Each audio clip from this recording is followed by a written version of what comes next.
So நீங்க சாப்பிடும்போது அந்த ஆமக்கறி டேஸ்ட் எப்படின்னு இருந்துச்சு? அது எப்படி இருக்கும்னா நம்மளுடைய ஈரல் இருக்குல்ல, ஆட்டு ஈரல் அது போல இருக்கும்.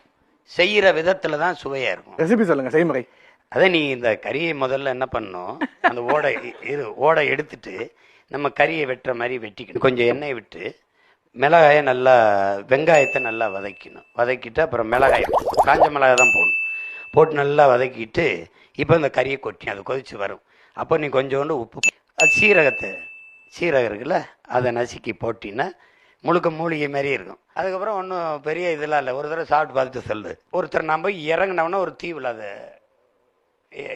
கடலால் கூட்டிகிட்டு போய் இறக்குறாங்க. ஒரு தம்பி வந்து அண்ணா அங்கே பாருங்கன்றாப்புல.